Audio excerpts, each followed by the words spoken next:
കത്ത് കൊടുത്തേക്കില്ല. കത്തയച്ചാൽ 1 മാസം 1.5 മാസം കഴിഞ്ഞപ്പോൾ കിട്ടുക. അപ്പോൾ അവിടെ പനിയാണെന്നൊക്കെ പറഞ്ഞ ബഷീർ ഇവിടെ ആമിനെ ഓരോ സംഖ്യകൾക്കാണെങ്കിലും നമ്മൾ അതിന് ആ സംഖ്യകൾക്ക് ചില പ്രത്യേകത ഉണ്ടാവും നോക്കുക. അത് രസകരമായ പഠനമാണ്. വേറെ സംഖ്യ വേറെ സ്ഥലത്ത് പോയപ്പോൾ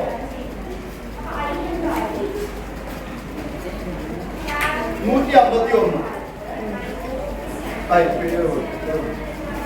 അപ്പൊ എനിക്ക് എന്ത് തോന്നി? ആയി മാത്തമാറ്റിക്സിനോട് നിങ്ങൾ സ്നേഹിച്ചാൽ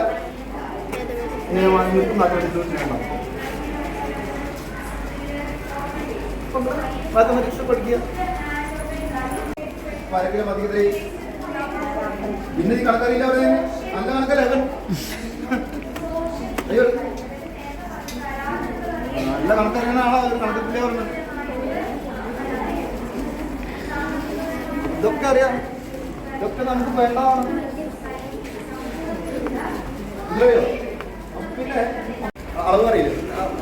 അളവ് നോക്കാൻ പഠിച്ചിട്ടില്ലേ? ഇങ്ങനെ 40 ഡിഗ്രി നോക്കുക. ഞാൻ അങ്ങനെ നിൽക്കുക. ഇങ്ങനെ നേരെ നോക്കും. ഞാൻ കുത്തനെ വേപ്പെട്ട് നോക്കി. 10 ഡിഗ്രി നോക്കി.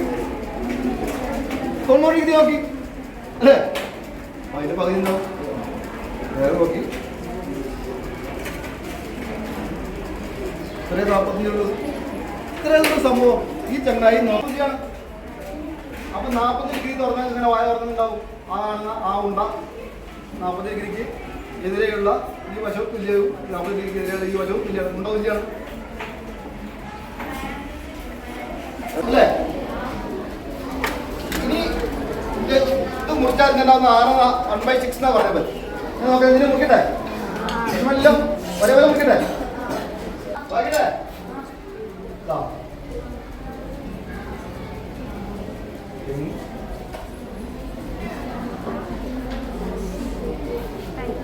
എത്രണ്ണാവുമല്ലോ? 1 2 3 4 5 6 7 8 1/8.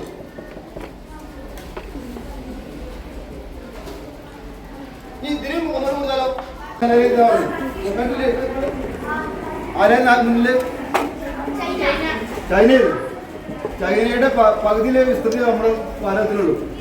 ഇന്ത്യക്കുള്ളൂ. ഇന്ത്യൻ ജനസംഖ്യ കൂടുതൽ. എന്തുണ്ടാവുക? എന്തുണ്ടാവുക? ആൾക്കാർ കട്ടിന് മുകളിലും ഒക്കെ നടന്നുകൊണ്ടേ ഒരു വ്യക്തിമായിട്ട്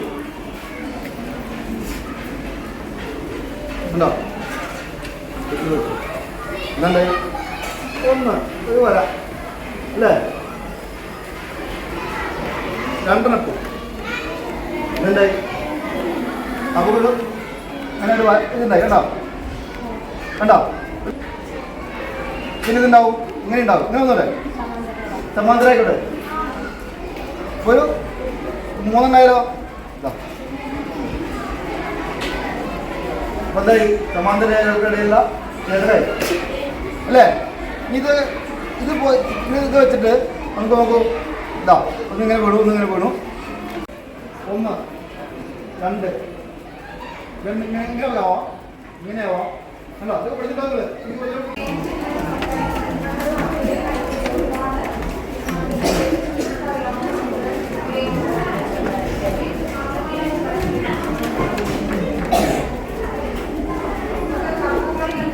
തമാശ രൂപത്തിലൊക്കെയാണ് മാത്സ് പറഞ്ഞത്. അതുകൊണ്ട് തന്നെ കുറെ മനസ്സിലാവാൻ പറ്റി.